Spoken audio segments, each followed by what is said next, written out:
civile ou pénale. Parce que c'est là qu'on est dans la démarche. On n'est pas avec un texte de loi qui dit que c'est une infraction. Avec le juge d'instruction, il y a des droits déjà pour la partie. Et là, on fait des demandes d'actes, mais aussi des erreurs qui sont faites par les juges d'instruction. Il y a 2 juges d'instruction qui ont été déplacés. La deuxième, elle lui a dit carrément, moi aussi je suis viré. Donc grâce à des écrits que j'ai faits, mais dans le droit, quoi. Je n'ai rien inventé contre ces juges, mais je pense qu'ils se font quand même casser parce qu'ils n'appliquent pas le droit. Donc il y a quand même quelque chose derrière, ou alors tout simplement c'est parce qu'ils mettent en danger le système, parce qu'ils sont dévoilés, quoi. Ça je le vois dans la police. Quelques officiers qui ont été ou un commissaire, un ministre, et il est parti à Paris au lieu de rester aux côtés d'Estrosi, quoi, parce que j'ai dénoncé. Alors, c'est vrai que je m'attaque à quand même des gens qui peuvent être dangereux, peut-être, j'en sais rien, mais je fonce. Il n'y a que ça. Sinon, on est vraiment commandé par la mafia actuellement, quoi. Donc, il faut arrêter. Et voilà. Donc, j'arrive à l'internement sans consentement. Ça, je viens de le travailler. Donc, c'est effroyable, parce que maintenant, à partir de 2018, je connais son histoire. Quand je dis je connais l'histoire, c'est pas ce qu'on me raconte, c'est toujours dans les écrits. Hein. Donc je reprends tout le dossier médical, tout ce qui a été écrit, tout ce que j'ai en main. Ça corrobore parfaitement, et même encore plus, j'en apprends plus que de la bouche de Sandrine. C'est que je vois ce qui a été fait par l'ASE, à partir, alors provoqué simplement par une dénonciation, enfin, parce que Sandrine se plaint à l'ASE qui vient à retirer sa fille parce qu'il y a déjà un certificat médical qui là parle de viol quand même. Enfin, je veux dire, de soupçon, on va parler d'un médecin généraliste qui fait un certificat médical, donc la première des choses c'est bien évidemment faire constater puis faire agir la justice, sauf que au contraire ça devient un danger pour tout le monde, à Clermont-Ferrand. Donc certificat médical qui est donné à l'ASE qui vient la harceler chez elle parce qu'elle n'emmène plus sa fille à l'école. Elle a 4 ans, à l'époque, 2018. Donc elle a 4 ans, on est en fin d'année, on est au mois de mai, juin même, quand ils viennent. Donc ils viennent à domicile, lui demande simplement ça, et Sandrine, on va dire, fait l'erreur, évidemment, mais bon, Sandrine essaie de s'en sortir, elle appelle le secours, l'ASE, les gens qui s'occupent déjà de sa fille, enfin qui s'occupent, sa fille est avec elle, sauf qu'il y a quand même une AEMO là-dessus, enfin, etc. Donc viennent lui dire la menace de ramener la fille à l'école. Voilà, donc il y a plusieurs choses qui font que d'un seul coup, elle se retrouve avec les flics à la maison, l'ASE, et tout pour la force. Et sans jugement. C'est-à-dire que le jugement, elle découvre, après un internement de plus d'1 mois, dans sa boîte aux lettres, une copie, sans notification. Vous voyez bien que tout, enfin, c'est fort. Ils ont bien eu raison de faire ça parce qu'on se prépare à autre chose maintenant contre ces gens-là. Et les flics et les chers collègues, pareil. Parce que mes chers collègues, ils sont rentrés, ils ont agi en flagrant délit. Ils viennent chercher la petite par la force, et en fait, tout ce qu'ils font dans le domicile, dans l'appartement, c'est un vrai flagrant délit dans leur action. C'est-à-dire que arrachage de la petite de ses mains, violence sur la mère, sur la petite, perquisition, hein, tout est permis. La perquisition, c'est du flagrant délit, bien sûr, on n'est pas dans un mode de placement, ce qu'on veut. Donc perquisition des champs pour chercher le terme de vaccination, les fringues et tout ça, avec l'ASE, enfin je veux dire, les flics font ça. Donc c'est du vol, c'est carrément du vol, avec une violation de domicile. Et on commence là sur une détention arbitraire, menottage, je connais mon métier, l'article 803 du code de procédure pénale. Alors je l'ai relu bien sûr parce que je voulais voir ce que ça disait. C'est-à-dire que quand vous menotez quelqu'un, en plus dans ce cadre-là, il n'y avait pas lieu bien sûr, à la vue du public, des voisins, etc., menotter dans le dos 2 hommes costauds sur une femme comme Sandrine pour l'enfourner dans une ambulance, avec le préfet qui attendait en bas et son adjoint. Voilà, en tenue. Donc on n'y comprend plus rien, quoi. Donc je pense que c'est vraiment franchement politique. Ça le devient, quoi. Et donc tout ça, c'est on démarre sur une détention arbitraire. Alors quand j'en arrive maintenant à l'internement sans consentement, alors là, ce que je vais vous dire, c'est pour chacun, parce qu'on est tous exposés à ça à tout moment, bien sûr, quand on est dans la résistance. C'est soit la tôle avec une condamnation, moi ils me l'ont fait, parce que j'en reviens à moi un petit peu, c'est pas très grave, mais quand même, j'ai mon honneur, ma dignité. Là, ils m'ont flingué cette année-là, c'était en 2019. Ils m'enlèvent mon gamin, ses tests, machin, etc. Il avait 15 ans. Mais ça peut se faire, si mon fils doit vivre chez sa mère, ça peut se faire autrement et légalement. Parce qu'eux, ils vous obligent à passer par la voie légale. Eux, tout est permis. Et ça a été fait sauvagement, quoi. Et où est-ce que je voulais en venir? Là, j'ai eu un bug. Tu parlais de toi. Ouais, je suis revenu sur moi pour donner un exemple. Tu voulais me laisser un message? Ouais. C'était sur le compte. Ouais, ben bon, ça me reviendra. Sans consentement. Tu parlais de. Le menottage. Ouais. Il te l'avait fait à toi. Tu parlais de Sandrine, hein, d'accord? Tu as fait un comparatif. Ça reviendra, c'est pas grave. Mais, je vais continuer. Mais non, je me rappelle plus, j'ai fait un bug, pardon. C'est que tu es fatigué. Un peu, ça commence. Et j'en étais pour Sandrine, oui, où on l'embarque. Et puis l'internement. Je m'oublie, c'est pas grave. Donc, on parle de. Dès le début, alors c'est les droits que je voudrais vous apporter en cas de résistance. C'est là-dessus que je voulais partir. On est tous dans la résistance, donc tous exposés à des fameuses condamnations. Ça me revient, vous voyez, je reviens à moi. C'est que j'ai été condamné pour 2 mois de sursis pour non-présentation d'enfant. Fin 2015, j'avais un accident de moto, etc. Et puis, fin 2015, et en 2019 à Poitiers, 2018, ça me rattrape, dossier, tout est fait, et c'est là que, dans une plainte que je viens déposer, le gendarme, donc sans avertissement avant ni quoi que ce soit, sans avis, me sort les plaintes de la mère de mon fils, et on part sur un jugement en 2019, avec du faux, tout est faux du début à la fin. Bon voilà, je parle de moi brièvement là-dessus. Voilà, donc arriver les droits qu'on peut avoir en cas d'internement, sans consentement, et surtout de la façon que ça s'est fait pour Sandrine, on voit que au cours du dossier, tout est fait bien évidemment en faux, et surtout, on ne lui a pas donné ses droits. Alors, l'internement sans consentement, c'est tout simple. Il y a eu une réforme en 2011, une modification en 2013, et vous avez des droits, absolument, on doit vous les donner dès le début. Alors là, on en revient un peu à la garde à vue, mise en examen, voilà, donc ça ressemble. C'est-à-dire que vous avez des droits. Et celui qui vous donne vos droits, qui doit contrôler ce qui se passe dans un hôpital, et c'est pas drôle, c'est pas une prison, c'est pire, vous êtes enfermé là-dedans, vous n'en sortez pas, quoi. Et c'est le JLD, le juge de la liberté de la détention, qui doit être avisé immédiatement. Enfin, vous avez le droit, déjà, le patient doit être avisé dès le premier jour, dans les 24 heures. Alors, vous avez un premier certificat médical dans les 24 heures, après 72 heures, soit vous restez, soit vous partez suivant les avis médicaux, quoi, les certificats. Mais dès le début, qu'est-ce qu'ils font? Ils vous isolent.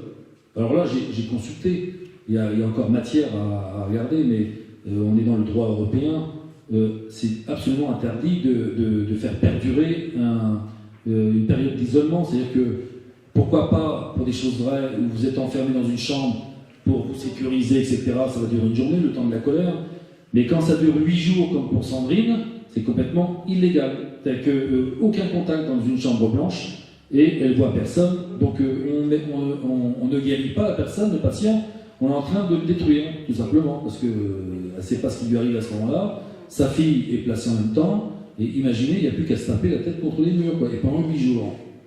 Sauf que aucun droit lui a été donné. Donc c'est déjà très grave, et donc jamais de JLD qui approche, qui vient normalement contrôler, parce que s'il était venu, à ressortir aussitôt. Elle y est restée 20 jours, avec une levée, alors adressée au préfet, une levée de la mesure, de soins sans consentement, etc. Et dans la même journée, là, elle est arrivée le 19, donc le 23, donc elle est restée quand même 8 jours en isolement, donc elle ne couronne rien, pas de notification de ses droits, pas de notification de ce qui est décidé par les médecins, et finalement, dans la même journée, il s'est passé quelque chose, ils ont peut-être pris conscience que si le JLD était avisé, le juge, ça n'allait pas se passer comme il espérait, quoi. Donc il cache tout. Ça veut dire que personne n'est au courant, ils la gardent, ils refont un écrit, fait un courrier, un certificat, quoi, tout simplement, pour dire que finalement, Sandrine Aonto, il y a une main levée, mais qu'elle est consentante pour y rester encore presque 20 jours. Voilà. Mais elle n'est pas au courant, bien sûr. Alors, ce qui est plus terrible, voilà. Donc, ce qui est le plus terrible là-dedans, c'est que c'est pas simplement un isolement, un internement jusqu'au 20 août, ça fait plus d'1 mois.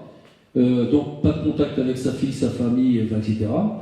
Sa mère la retrouve complètement anéantie. Pourquoi? Parce que c'est tout simplement parce qu'on adopte des médicaments. Sandrine connaît, elle est dans le milieu médical, donc elle sait ce que c'est, moi je ne sais pas, le Tertian, etc. Avec des doses pour des chevaux, quoi. Enfin, donc elle est complètement détruite à l'issue. On a eu pour 1 mois à se redresser, et sinon plus, parce que ça nous suit longtemps, quoi. Donc voilà où on en est. Donc j'en suis, moi, j'ai relevé quelques infractions qui sont. Il y a plus que ça hein, dans tout ça, parce que j'ai vraiment espéré. Alors, on est dans le code de la santé publique, donc pour dénoncer tout ça, c'est des violations du code de la santé publique.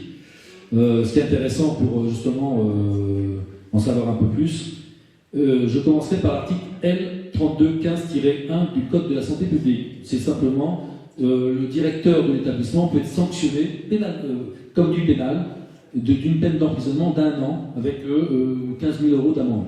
C'est ce qu'elle a fait, la directrice. Voilà. Une deuxième, qui est très bien, c'est l'administration de substances nuisibles, l'article 222-15 du code pénal. Donc on l'a forcé. Alors là, pareil, je reviens au code à la CEDH, il n'est pas admissible de forcer les gens, c'est des patients, hein, c'est rien d'autre, hein, c'est pas des prisonniers. Hein. Donc on force à 4 personnes, on lui tient les bras et on lui enfonce les pilules sous la langue et pas que ça, je crois, il y a du liquide et puis des cachetons, quoi. Et ça, 4 fois par 24 heures. En pleine nuit, ils arrivent, allons-y, on continue. Et ça pendant 1 mois, plus d'1 mois. Alors imaginez les dégâts, quoi. Donc moi j'ai relevé l'infraction d'administration de substances nuisibles. Voilà. Donc j'ai tout dans les écrits, là je pourrais vous lire même les condamnations, etc. Enfin bon, en tout cas ça existe. Et alors la plus forte, alors celle-ci elle est très forte parce qu'on change de cadre complètement quand on dénonce dans ce qui lui arrive et ce qui arrive à d'autres. C'est l'article 432-4 du code pénal. Alors je vous le lis quand même parce que cette infraction est géniale. Parce que tout le monde est enfermé pour 30 ans, tout simplement. C'est pas mal, non? C'est ça la révolution. Il faut inverser la tendance. Parce qu'eux, ils nous enferment, et maintenant, il va falloir. Je ne dis pas qu'on va les enfermer 30 ans, mais il faut leur mettre dans la gueule, et puis avec la force, même de groupe, j'allais dire physique, oui, aussi, mais vous voyez, il faut quand même se redresser, quoi.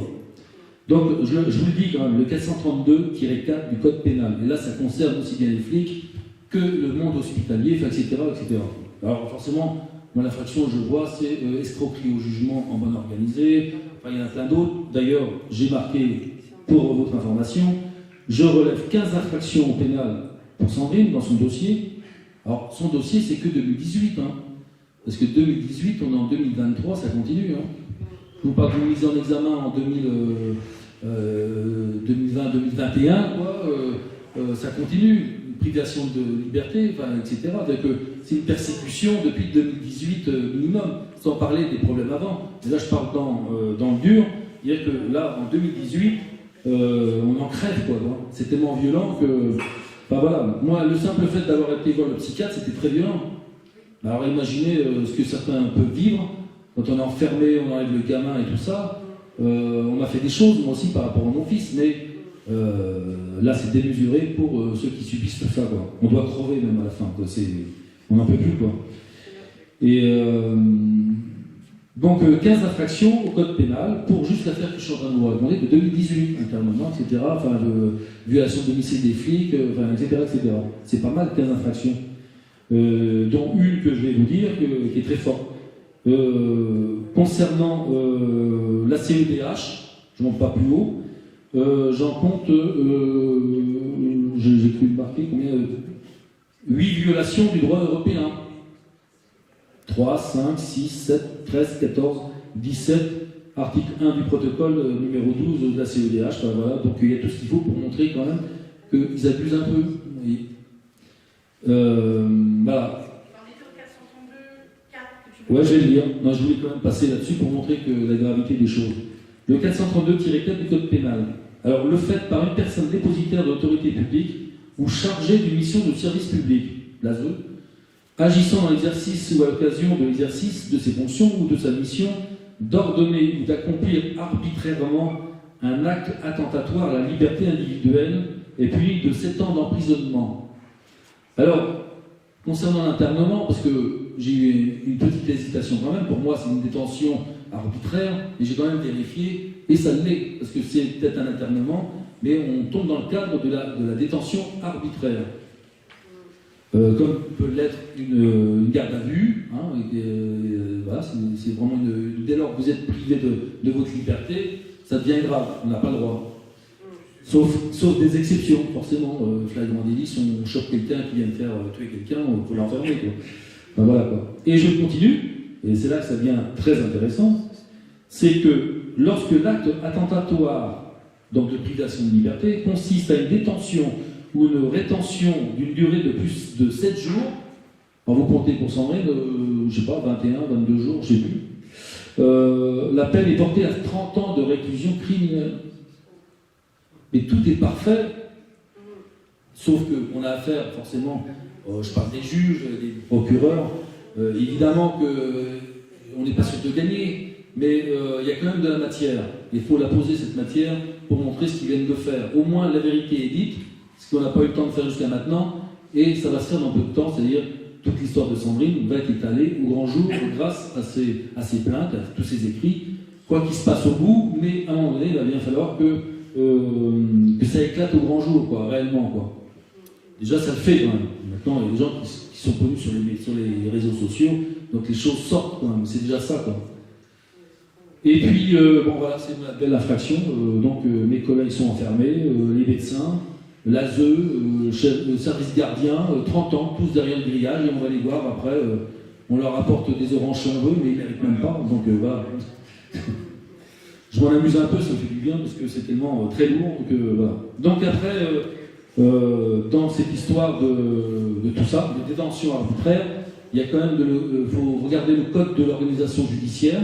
Alors c'est l'article L141-1 du code de l'organisation judiciaire. L141-1. Alors là, on met l'État face à ses responsabilités. Il ne faut pas l'oublier, lui. D'ailleurs, le déni de justice, etc., on dépose plainte contre l'État pour ce qui se passe, pour ce qu'il laisse faire en dessous, c'est-à-dire les juges, les procureurs, etc. On dépose plainte contre l'État. Enfin, il y a plein de choses à faire dans le droit. Hein. Moi, je découvre plein de choses. Il y a tellement de choses à saisir et à expérimenter aussi pour voir comment on avance. On en est dans cette phase-là pour l'instant, quoi. Hein. Alors l'État est tenu de réparer le dommage causé par le fonctionnement défectueux du service public, de la justice. Et la responsabilité est engagée de l'État pour des fautes lourdes ou un déni de justice. Ça c'est donc à inscrire dans votre plainte. Vous demandez à l'État de réparer ce temps perdu. C'est-à-dire que c'est plus que du temps perdu. Vous êtes enfermé pendant je ne sais pas combien de temps illégalement. Donc, et je vous rassure, parce que si l'État paye, à mon avis, ceux qui sont en dessous, je parle des flics, je parle de tous ceux qui ont fait du faux, à mon avis, ils trinquent quand même un peu, quoi. Hein, parce que quand l'État doit payer, vous réparez votre préjudice, il faut que d'autres payent de dessous, on ne le sait pas, mais ils sont peut-être virés, etc. Quoi. Mais dans une histoire comme ça, il est mêlé le Conseil de l'ordre des médecins, alors je parle, et forcément il y a le procureur en premier lieu, le procureur général, etc. On envoie où on veut, mais ce qui est concerné, c'est l'ordre des médecins, donc ça doit aller secouer un peu si on envoie là-bas aussi, et l'IJPN. J'y ai goûté, l'IJPN en tant que victime, ils sont venus, ça va très vite. S'il y a un procureur qui dénonce, il est obligé, l'IJPN pour ce qui s'est passé à Clermont-Ferrand, par exemple, ça, j'y ai goûté en tant que victime, je veux dire, dans les 3 jours qui suivent d'une plainte, l'IJPN est dans le commissariat. Alors ça, je les ai vus. Alors après, ça se passe autrement, parce que moi, ils ont orienté comme ils voulaient pour sauver la tête de certains officiers, quoi. Ça, c'est autre chose. Mais il n'empêche qu'ils descendent. Donc ça met le branle-bas quand même dans le système, dans toutes les institutions. Ça, c'est le but, il faut les secouer tant qu'on peut, sans rêver de 30 ans de tôle ou de récupérer les enfants tout de suite. Mais à force de les secouer comme ça, c'est ce que je fais moi depuis pas mal d'années, flic ou juge, et ben ça marche. Donc imaginez si on fait ça un peu dans cette directive-là, dans cette action, moi je pense, j'y crois vraiment en vrai. On va dire que j'ai expérimenté les choses depuis plusieurs années, et si on était vraiment dans une dictature fermée et impénétrable, je pense que j'aurais pas pu faire ce que j'ai fait jusqu'à maintenant. Ça veut dire qu'ils sont quand même frileux, ou il y a peut-être aussi des amis là-haut, j'en sais rien. Mais il se passe des choses. Ah ben, 2 heures. Non, je plaisante. Ah oui. Ah ben... Là, je suis en public. Hein. Oui, ben je... Ouais, mais bon, je suis ici. Donc, maintenant, je reviens au jugement. C'est ce qui est très intéressant pour tout le monde, c'est que je me semble avoir trouvé des clés juridiques, peut-être, parce que je vois que d'autres ne le font pas, dans les jugements. Dans certains cas, vous devez avoir la formule exécutoire pour faire ce qu'ils font, c'est-à-dire venir chercher l'enfant, intervenir comme ils le font, etc. Tout jugement sans cette formule exécutoire. Alors on est dans l'article L111-3 du Code des procédures d'exécution, que je ne connaissais pas, ce code. On doit avoir une formule exécutoire en fin de jugement pour dire que les forces de l'ordre, l'huissier, etc., peuvent intervenir, rentrer chez vous et embarquer votre enfant, quoi. Sinon, ils ne peuvent pas. Donc le but, si comme tous les jugements que j'ai vus, ça doit exister quand même dans d'autres, mais en tout cas, moi, j'ai jamais vu. Ça veut dire s'il n'y a pas ça en bas de page, en fin de page, ils ne peuvent pas récupérer comme ils le font, et surtout par la force comme ils le font, ils ne peuvent pas récupérer l'enfant. Et donc, là aussi, un moyen de résistance, c'est de ne pas ouvrir la porte et dire non, tout simplement, aller jusqu'au bout des choses. La formulation exacte, c'est quoi? Alors, je te dis, je l'ai jamais vu, mais j'ai récupéré ça quand même sur Internet. Je vous la lis en vitesse. En conséquence, la République française demande et ordonne à tout commissaire de justice sur ce requis de mettre le dit arrêt ou le dit jugement, etc. Ou à exécution, procureurs généraux, procureurs de la République, près des tribunaux judiciaires, d'y tenir la main à tout commandement et officier de la force publique, de traiter main forte lorsqu'ils en seront légalement requis.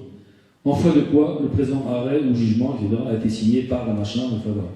Voilà, c'est ça, ou peut-être... L'absence de cette formulation fait que le jugement n'a pas le droit... Il n'y a pas de force exécutoire. Eh ben, ils ne peuvent pas intervenir comme ils le font par la force. C'est une force exécutoire, c'est-à-dire que tu ne peux rien dire, ils rentrent et puis emmènent ton gamin, enfin ils font ce qu'ils veulent. Oui, non, mais je sais. Oui. Le jugement par lui-même, normalement, alors il y a quand même une hésitation de ma part, parce que je découvre ça il y a peu de temps, à savoir si le jugement est bon s'il n'y a pas cette phrase, ça a vérifié. Il n'est pas bon.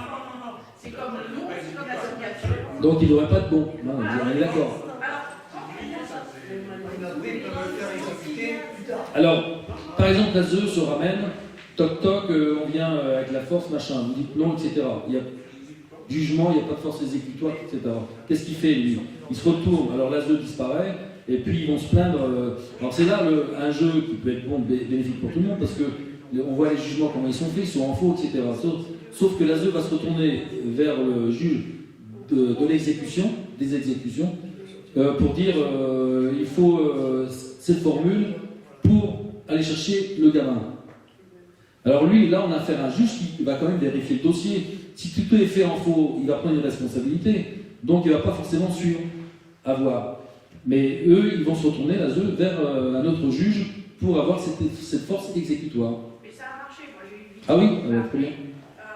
Les policiers étaient là, la ZEU était là, ils ont demandé s'il y avait ils n'avaient pas ça marché. Ils n'avaient pas bien évidemment le jugement, puisqu'ils se font ça à la balance. Et ils sont revenus le lendemain, mais entre-temps, les parents s'étaient barrés avec les enfants en Espagne. Voilà. Ça a marché. Et c'est miraculeux. Ah ben non, mais faut, de toute façon, comme j'ai dit tout à l'heure, moi, on est dans une action et avec le droit, de résistance, parce que vous voyez bien qu'en face, ils s'en foutent du droit, ils contournent, ils nous ont habitués à, enfin nous dans l'ignorance, à faire des choses, quoi, illégalement. Et on s'y est habitué, on l'a pas vu, quoi. Et donc, il faut revenir avec le droit, et puis résister quand on n'est pas dans le droit, quoi. Donc... Il faut informer de ça les futures victimes, pour qu'elles sachent bah oui. comment réagir. Voilà.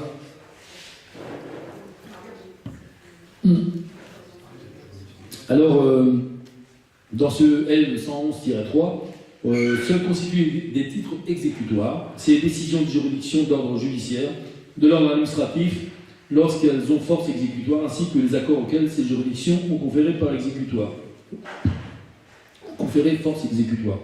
Après, quatrièmement, enfin, qui nous concerne tous, c'est les actes notariés revêtus de la forme exécutoire. Alors, si un huissier arrive avec, sans cette formule, c'est pas possible.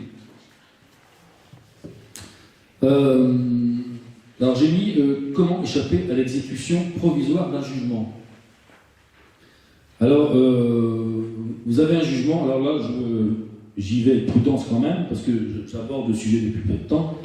On est dans l'article 514 du Code de procédure civile. Les décisions de première instance sont de droit exécutoire. C'est là que j'ai une petite hésitation, vous voyez, je ne suis pas au bout de mes recherches, parce que finalement, si on les entend à l'article 514, en première instance, d'office, c'est exécutoire. Mais après vérification au Conseil, il faut quand même cette formule exécutoire. C'est juste ça à vérifier. Non. En première instance, en premier ressort, ça ne peut pas être une obligation exécutoire s'il n'y a pas la formule dessus. Bon, bah très bien. Voilà. C'est ce que je pense, mais il y a quand même cet article 514 qui me gêne un peu dans ce qu'il dit. Voilà. Aussi. Parfait. Très bien. Donc, comment réagir? Parce que comment échapper à l'exécution provisoire d'un jugement? Alors, même si l'enfant est enlevé, forcément, il faut réagir immédiatement. Vous avez, de toute façon, dans tous les cas, ça ne mange pas de pain. Il faut, sur un jugement de juge d'enfant, c'est de faire une déclaration d'appel. Dans les 15 jours, ça, il faut le faire. Enfin, c'est clair. Parce que après, vous avez le temps, avant une audience sur le fond, je vais en venir, je vais passer les 3 étapes. On faut voir des conclusions, etc. Évidemment, pour se défendre de ce qui se passe sur le fond déjà et sur le droit aussi. Mais à savoir que on vous enlève l'enfant, déclaration d'appel avant tout, obligatoirement. Et là, à partir de là, vous devez faire un courrier. Alors là, on est dans l'article 514-3 du Code de procédure civile.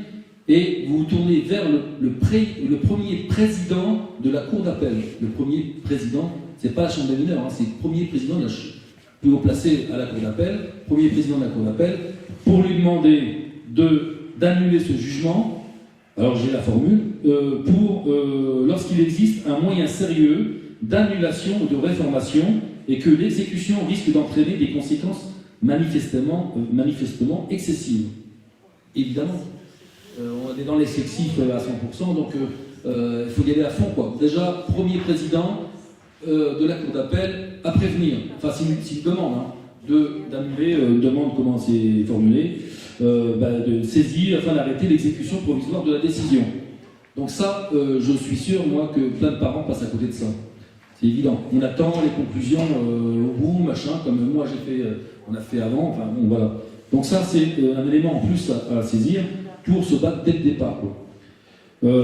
Alors, savoir que l'article 502, là je reviens avant l'article 514, c'est que l'article 502 du Code de procédure civile dit bien « Nul jugement, nul acte ne peut être mis à exécution que sur présentation d'une expédition revêtue de la formule exécutoire. » Alors oui, l'article 502 le dit bien. À moins que la loi n'en dispose autrement. Voilà. Donc, je fais vite, Christophe. Rassure-toi, j'arrive à la fin bientôt. Les exceptions de nullité. Alors on les a à l'article 112, à l'article 121 du Code de procédure civile. Alors les exceptions d'unité, vous avez différentes formes. On a les vices de forme, vices de fond, et il y a moyen d'agir aussi sur ces vices qu'on retrouve dans les... Immédiatement, par contre, il faut que ce soit fait simultanément. Dénoncer, alors nous on l'a fait il y a peu de temps, dénoncer, je n'ai pas vu de texte pour dire où l'envoyer exactement, on l'a envoyé au procureur de la République. Pour dénoncer des... alors c'était carrément du faux intellectuel, carrément, donc c'est des vices de forme. Et je vous lis l'article 113 du Code de procédure civile. Tous les moyens de nullité contre des actes de procédure déjà faits doivent être invoqués simultanément à peine d'irrecevabilité de ceux qui ne l'auraient pas été. Ça veut dire que tout de suite, il faut réagir avec un vice de procédure adressé au bon endroit, au procureur. Peut-être qu'il y a une autre solution ailleurs, j'en sais rien, mais j'ai vu que ça, on l'a fait, on attend la réponse. Franck, mais dans ce cas-là... Il n'y a pas un délai de 72 heures pour agir ou quelque chose comme ça? J'ai pas vu. Non. Non, mais je crois pas... Bon, après... Alors par contre, pour les vices de forme, à savoir, on les détecte, hein, si c'est des faux ou des... Alors vices de fond, par exemple, il n'y a pas de nom du juge, etc. Donc c'est anéanti. Mais il faut l'adresser simultanément, si on ne dit rien, ça continue son chemin, quoi. Mais dans les vices de forme, il y a une obligation pour pouvoir anéantir donc, ce jugement, c'est l'acte, c'est d'amener un grief. Il faut, alors là j'ai une phrase, mais il faut prouver le grief que lui cause l'irrégularité. Là je pense à l'irrégularité. Ouais. Donc il faut montrer le grief qui est au bout. Donc forcément, 400 Sandrine, on lui coupe les liens illégalement, complètement dans tous les droits. Il n'y a plus aucun lien avec sa fille depuis 2 ans et demi. Il y a sujet, il y a matière à dénoncer. Donc il y a forcément un grief, et même grave. Mais il y en a d'autres, des griefs. Alors j'en viens à cette exception d'unité vers quoi, il y a 1 an, on a voulu me conduire. Et je me suis aperçu de cette grave erreur qui a fait perdre beaucoup de temps, donc l'année dernière avec Sandrine. Exception d'unité qui a été envoyée à 15 institutions de toutes sortes, puis finalement sans réponse ou même avec réponse, où en fait on s'est banané et surtout perdu 6 mois de vie, et c'est important par rapport à la fille de Sandrine.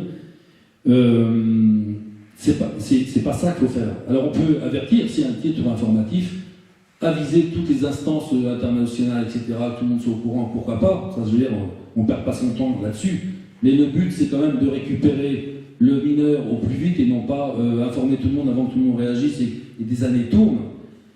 Ces fameuses exceptions d'unité, si on veut, c'est de faire un dossier des conclusions spéciales, ça j'ai découvert il y a 6 mois, et là je me suis dit quand même, personne n'en parle, chez les parents, les juristes ou quoi que ce soit, je ne comprends pas. Et ça, je l'ai lu avec des articles, alors je n'ai pas l'article, mais c'est des conclusions spéciales adressées aux conseillers de la mise en état. C'est-à-dire que pour Sandrine, on avait fait une instruction de faux, on a fait pas mal de choses, ça les a ébranlés parce que la juge des enfants a été shootée de son dossier, c'est déjà ça. Mais une inscription de faux, mais après des conclusions sur le fond. Alors ça, c'est adressé avant toute audience sur le fond. C'est-à-dire que dès que vous avez étayé vos conclusions spéciales avec toutes les violations de droit, on est dans la violation de droit là par contre, pas sur le fond, c'est adressé aux conseillers de la mise en état. Alors vous avez le juge de la mise en état avant la première instance, pour la première instance, mais quand on se dirige vers une cour d'appel, ça c'est la même chose, c'est le conseiller de la mise en état qui lui reçoit le dossier, vos conclusions, tourne les pages et regarde tout ce qui est dénoncé, évidemment. Et s'il y a un truc, alors ça c'est dans la théorie, mais je pense que là aussi c'est un juge qui prend d'énormes responsabilités. Il est obligé d'anéantir le jugement de base de la première instance s'il voit qu'il y a des violations de droit dénoncées. Voilà. Et ça c'est avant l'audience sur le fond. On n'est pas avec le président devant un cour d'appel, c'est avant. Voilà. Alors c'est peut-être que c'est soulevé après en début d'audience, je ne sais rien, mais il faut absolument adresser ces conclusions spéciales avant tout jugement sur le fond. Sinon, c'est fini. Voilà. Donc ça, c'est une nouveauté. Je dis nouveauté, c'est dans le code de procédure civile. Non, c'est pas une nouveauté. Hein. Ouais, bah moi je Déjà, connaissais. mise en état, il est. Non, mais pas nouveauté dans le code pénal, dans le Non. code. Je parle dans ce que savent les gens, et j'ai l'impression que personne ne le sait. Moi je le découvre, il y a 6 mois. Ah ben oui. Oui, j'en ai parlé avec des Je dis que juristes. c'est les avocats. Oui, connaissent cache. qu'on l'étudie. Alors moi, maintenant j'ai presque une certitude que tout ce beau monde nous Et cache tout. c'est devant, c'est uniquement le juge de la mise en état, je précise, il n'existe que dans la procédure devant le tribunal de grande instance. Si c'était le tribunal d'instance, il n'y a pas de juge de la mise en Il n'y a plus état. des juges. Oui, non mais là il y a tout ça, c'est le tribunal judiciaire. Oui, oui, tribunal d'instance. Enfin voilà, donc ça pour moi c'est des clés, sincèrement, j'ose y croire. Donc c'est à exploiter, à reparler, à travailler. J'ai encore 10 minutes, tu vois. Non, 9 minutes 50, c'est tout. Toi je prends un coup alors, parce que je vais aller vite maintenant.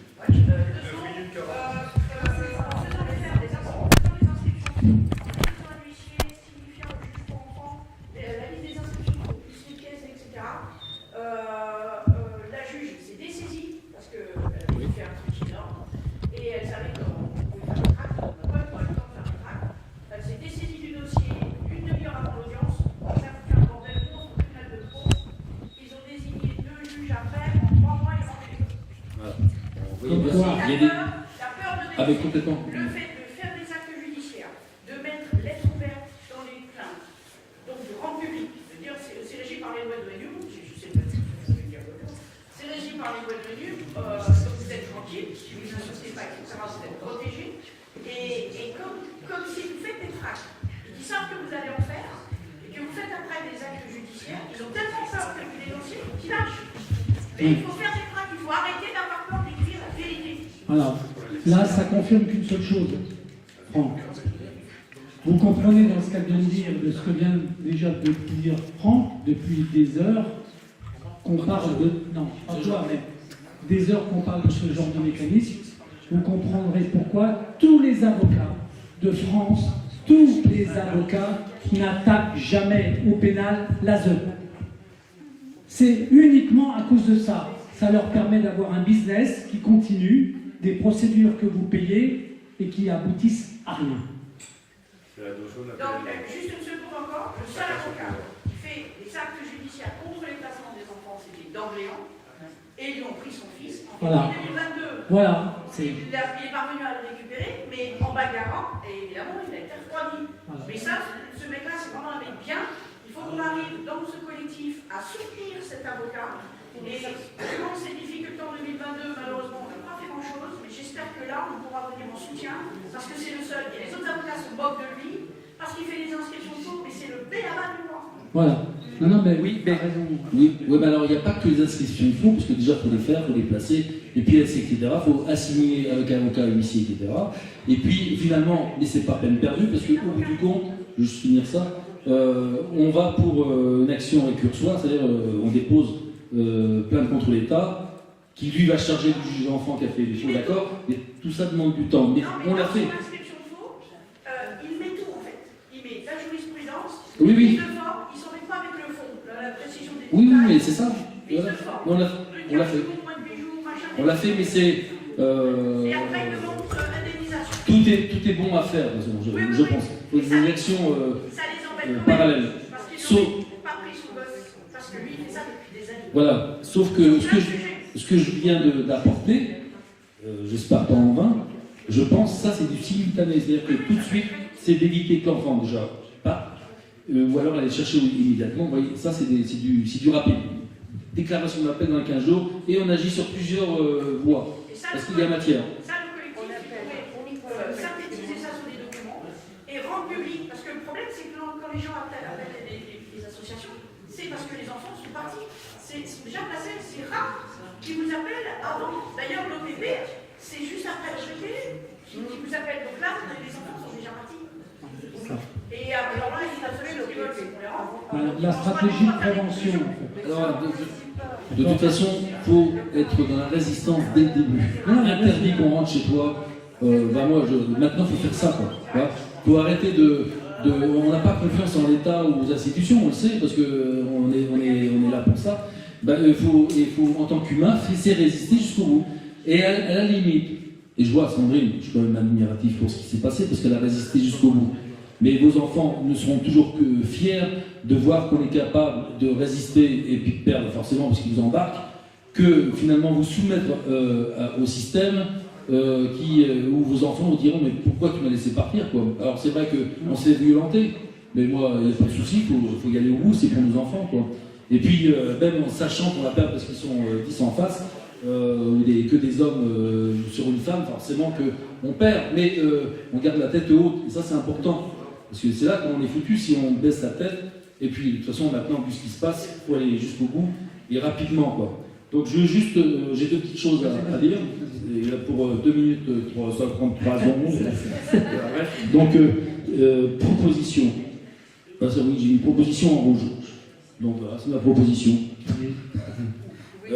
C'est alors ça, c'est à voir, mais j'y pense quand même depuis 6 mois, c'est de créer des équipes, une intervenante juridique, ce qu'on veut, éplucher les dossiers les uns après les autres, et au moins tester. Alors, il y a déjà un flic, il faut un avocat, un huissier de justice, je ne sais pas si ça peut se trouver, je pense que oui. Ça va finir par se trouver. Ça va finir. Huissier, génial, s'il y en a un, parce qu'avec il travaille. Il faut en arriver, par exemple, avec une sommation de fer. Alors forcément, on se met des groupes à la maison, on se démerde, mais on épluche les dossiers les uns après les autres parce qu'on a le devoir de le faire quand même, pas faire n'importe quoi, et puis on y va, avec un huissier, une sommation de fer, je ne connais pas tout là-dedans, mais il y a des sommations à faire, on l'a fait, interpellatives, etc., donc ça a bien embêté la juge, mais des sommations de fer où on va carrément, après, avec le droit, chercher l'enfant au centre. Et ça, je crois que c'est possible, mais il faut mettre en forme. Voilà. Et avec... Ouais. Ah oui, Eric est là, donc... Alors il y aura des caméras, justement, comme il va bientôt avoir fini. Non, pas encore. Non, mais je sais, mais bientôt. Je voudrais simplement demander une chose après. Je peux le dire parce que j'ai peur après qu'on soit victime du temps. Je veux absolument que tout de suite après, Franck, on voie 2 visages ici. D'accord. 2 personnes qui font un travail dans le secret, qui font un travail important depuis 5 ans. Tu vois qui je veux dire, Patrick, avec ton copain Stéphane. Je veux que vous soyez pris en vidéo. Je veux que vous veniez parler 2-3 minutes, simplement pour dire ce que vous faites. Dès que Franck, il a fini. Merci. Oui, Stéphane. Alors c'est ça, bon, pour finir, hein, voilà. Donc ma proposition, c'est ça, c'est d'intervenir quasiment par la force, c'est-à-dire qu'une force légale, moi je suis prêt à le faire même tout seul, presque, mais bon, je vais perdre, mais, ah oui, alors aussi ce que je veux faire, quand j'avais fini un dossier de Sandrine, dans peu de temps, cette semaine, c'est commencer à faire un tract avec cette fameuse formulation exécutoire. Un tract que je vais adresser à toutes les forces de l'ordre, autant que je peux. Les adresses de chacun, je peux les avoir. Il suffit d'avoir un nom, un prénom dans les collègues ou les gendarmes, un peu partout. Peut-être que Franck m'aide, j'en sais rien, mais de pouvoir envoyer, faire un tract bien conforme surtout, et aussi un peu menaçant dans le sens où quand un flic rentre comme ça, suit innocemment l'ASE, parce qu'eux ils ont peur de rien, hein, vous voyez bien, le service gardien à l'ASE, ils rentrent, font une perquise à la place de tout le monde, il n'y a plus de limite, voilà, on le sait. Donc mes collègues, ça leur interdit de faire des violations de domicile, il y a du droit, il y a la loi qui est là, ils ne peuvent pas violenter, alors à savoir aussi, interdit même avec la formule exécutoire, vous rentrez dans l'appartement, machin, donc interdit de violenter la mère et sa fille. Mais attendez, on va où là? Il y a qu'on arrache. Alors, il y a des discussions peut-être toute la nuit pour arriver à partir avec, mais c'est de ne pas arracher violemment comme ça a été fait, comme c'est fait. De secouer la mère, de la déshabiller, de la mener dans le dos, dans le canapé, en plus à domicile, et puis la petite arrachée, imagine le traumatisme des enfants. Enfin, je veux dire, c'est complètement insensé, quoi. Donc, bon, voilà, j'ai fini, donc presque. Il est mort. Parce qu'on est en famille quand même, donc je vais quand même vous lire un petit texte que j'avais écrit, qui vaut peut-être pas grand-chose, ça va peut-être vous faire sourire, mais j'ai relu le préambule, parce que j'ai construit un site en 2020, pendant le confinement, ça m'a peut-être sauvé la vie. Enfin, je me suis construit à travers ça, donc dans ma solitude la plus totale avec mon chien, et j'étais bien en construisant ce site, d'ailleurs que René Fournet m'a conseillé de faire, il m'a aidé à le préparer, là en 2020. Et je regardais, puis j'ai eu l'idée, j'avais fait un préambule qui annonce un peu ce que ma philosophie de la chose dans ce fameux site de suicide dans la police, puis qui est devenu maintenant un site aussi pour les enfants. Voilà. Bon, je vous le dis. Bon, je vous le dis. La justice couvre les hommes de pouvoir qui ont préféré oublier leurs responsabilités. Justice ne peut être faite qu'à travers la transparence. Résister et risquer de perdre son travail n'est rien comparé au fait de perdre le sens de la réalité. S'aventurer dans la jungle des mensonges, c'est perdre le goût de la civilisation et contribuer à la destruction de notre humanité. Que la vérité ne fasse plus peur, elle n'est plus en cause des représailles. Elle est lumière et salvatrice des maux que certains s'infligent. Voilà, c'est gentil pour eux, mais... Merci, Franck. Ouais. Bon. Heureusement, si vous imaginez, si on avait 80-20% de flics qui seraient comme lui, ce que ça donnerait, l'ASE ne pourrait même plus travailler. Il n'aurait plus de cheveux. Bon, donc là... J'aimerais rappeler l'article 1111, petit 4, c'est la loi Kouchner qui dit qu'on n'a pas le droit d'administrer quelque traitement que ce soit à quelqu'un qui dit non. Voilà. Ouais, eh ben, ils sont plus forts, hein. D'accord. Bon, donc là, je voudrais simplement un petit mot, pas longtemps, c'est simplement parce que je voudrais les avoir avant qu'on envoie le petit clip d'Emmanuel. Déjà, j'avais une chose à vous dire. Vanessa vous salue tous, elle est partie avec sa maman, d'accord? On a une vraie stratégie avec cette dame de l'ASE. Juste avant de partir, je vous dis qu'elle était avec une autre dame de l'ASE qui est venue la voir. Une dame que je connais, une dame de l'ASE qui habite à Bligny-sur-Rouge. D'accord? Et je vous dis tout de suite qu'il y a un travail de collectif de gens de l'ASE qui contestent les mécanismes